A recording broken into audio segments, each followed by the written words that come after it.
Ərəfə gününün əməlləri barəsində danışaq. Ərəfə günü Zilhiccə ayının 9-cu günüdür. Olduqca çox önəmli günlərdən biridir. Gəlin əvvəlcə Ərəfə gecəsinin əməlləri barəsində qısa müxtəsər danışım. Ərəfə gecəsi mübarək və fəzilətli gecələrdən biridir ki, həmin gecə edilən ibadət, tövbə, Haqq Taala ilə raz-niyaz çox dəyərlidir. Allah Rəsulu sallallahu aleyhi və səlləmdən nəql olunan bir rəvayətdə belə buyurulur: Ərəfə gecəsi duaların qəbul olunduğu bir gecədir. Kim o gecəni ibadətlə keçirsə, illərlə edilən ibadətin savabını qazanar. Bu gecə münacat və tövbə gecəsidir. Ona görə mənim əzizlərim, Quran oxumaq, istiğfar etmək, Allahdan bağışlanma diləmək bu gecədə önəmlidir. Bu gecə üçün müəyyən əməllər nəql olunub. 1. Allah Rəsulundan nəql olunan bu duanı oxumaq. O Həzrət bu duanın savabı haqqında buyurub ki, kim bunu Ərəfə gecəsi və ya cümə gecələri oxusa, Allah onu bağışlayar. Lakin çox təəssüflər olsun ki, olduqca biraz çoxdur. Əlbəttə siz Yeni Məfatih və ya Məfatihül Cinan və ya başqa dua kitablarında tapa bilərsiniz.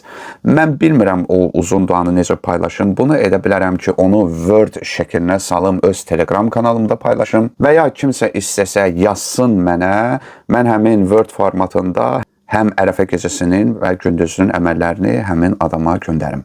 Daha sonra bax, bu təsbihatları oxumaq müstəhəbdir. Yenə də Peyğəmbərimizdən nəql olunub ki, hər kəs Ərəfə gecəsi bu onluq təsbihatları 1000 dəfə oxuyarsa, Allahdan istədiyi hər bir hacəti, günah olan bir istisna olmaqla yerinə yetər. 1000 çoxdur, 1000 çoxdur, 100 edin, 100 də çoxdur, 10 edin. Axırı bu təsbihatları oxuyun. Gələk indi Ərəfə gününün əməllərinə. Əzizlərim, yenə də deyirəm ki, çox mühüm gün hesab edilir. Qeyd edilib ki, Ərəfə günü böyük İslami bayramlardandır və hər kəs bu günü Ərəfatda, yəni Məkkədə ola bilsə, böyük bir müvəffəqiyyət qazanmış olar. Xoş indi bu günü həcc ayını icra edən hacıların halına. Bu günün çoxlu əməlləri və duaları var ki, bu gündə ən üstün əməl duadır. Diqqət edin, İmam Baqir əleyhissalam, İmam Zeynal Abidin əleyhissalamdan rəvayət edib ki, o Həzrət Ərəfə günü ehtiyac əllərini insanlara tərəf uzadıb, kömək istəyən, dilənən bir qrupu gördü. İmam buyurdu, vay olsun sizə. Bu gündə Allahdan başqasından mı hacət diləyirsiniz? Halbuki bu gün Allahın lütf və fəzilətinin hətta anaların bətnində olan körpələrə belə şamil olunacağına ümid edilir. Ərəfə günündə xüsusilə möminlər və dostlar üçün dua etmək çox tövsiyə edilib, əzizlərim. Valideynlərimiz üçün, haqqı üzərimizdə olanlar üçün, ondan sonra mömin bacı və qardaşlar üçün dua etməyi unutmayın. İstər sağ olsunlar, istər dünyadan köçmüş olsunlar. Əməllərə keçək. Deməli, Ərəfə günü üçün bir neçə əməl varid olub. 1. Oruç tutmaq. Bunun çoxlu savabları var. Yenə də qayıdım deyim ki, boynunda qəza orucu olan kəs qəza orucunu tutsun. Heç bir oruc da yoxdursa boynunda, onda adi müstəhəb oruç tutsun. Məqsəd Ərəfə günü oruç tutmaqdır. Söhbət gedilmir oradakı müstəhəb oruç tutsun, qəza orucu tutsun. 2. Gün batmazdan əvvəl qusl etmək. 3. İmam Hüseyn əleyhissalamı ziyarət etmək. Məsələn, İmam Sadiq əleyhissalamdan nəql olunub ki, Allah Taala Ərəfə günü İmam Hüseynin qəbrinin zəvvarlarına xüsusi diqqət yetirər, hacətlərini rəva qılar və günahlarını bağışlayar. İndi mən Kərbəlada deyiləmsə, nə edim? Bir salam göndərək İmam Hüseyn əleyhissalama. Deyək, Əssəlamu aleykə ya Əba Abdillahil Hüseyn. Daha sonra 4. Əsr namazından sonra və Ərəfə gününün dualarını oxumazdan əvvəl açıq səma altında 2 rəkət namaz qılsın və günahları ilə xətalarını etiraf etsin. Açıq səma yoxdur, yağış yağır, külək var, neynim, heç bir problem yoxdur.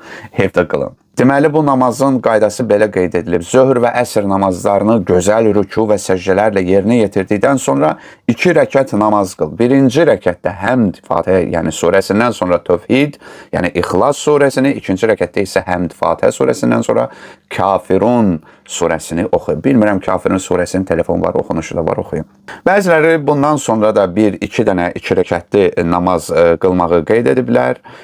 Deməli, bu namazların hər rəkətində Fatihə surəsindən sonra 50 dəfə İxlas surəsi oxunur ki, Həzrət Əli əleyhissalamın da bu şəkildə namazı olub. İndi ola bilər ki, kiməsə çətin gələ, eybi yox. Daha sonra bayaq dediyim o təsbihat var idi ya, o oxunur. Ardınca 100 dəfə deyilir Subhanallahi vəlhamdülillahi və la ilahə illallahu vallahu əkbar.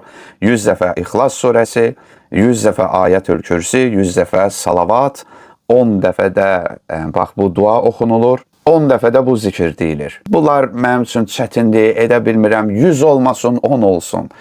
10 olmasın, 1 olsun. Yəni axırı kimin imkanı var desin. Daha sonra isə bura diqqət edin. 10 dəfə ya Allah, 10 dəfə ya Rəhman, 10 dəfə ya Rəhim, 10 dəfə ya Bədi'əs səmavati vəl ard, ya Zəlcəlali vəl ikram, 10 dəfə ya Hayyu ya Qayyum, 10 dəfə ya Hannanu ya Mənnan, 10 dəfə ya la ilahe illa ənt, 10 dəfə də amin. Daha sonra isə bax bu duanı oxuyacaqsınız. Ondan sonra öz hacətini Allahdan istə ki, inşallah rəva olunar. Daha sonra bu salavatı oxuyarsınız.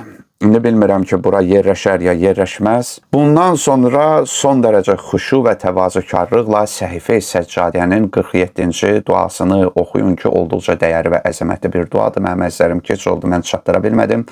47-ci dua Səhifə-i Səccadiyə özünüz internetdən də tapa bilərsiniz və ya ki, kitab kimdə varsa oradan oxuya bilər.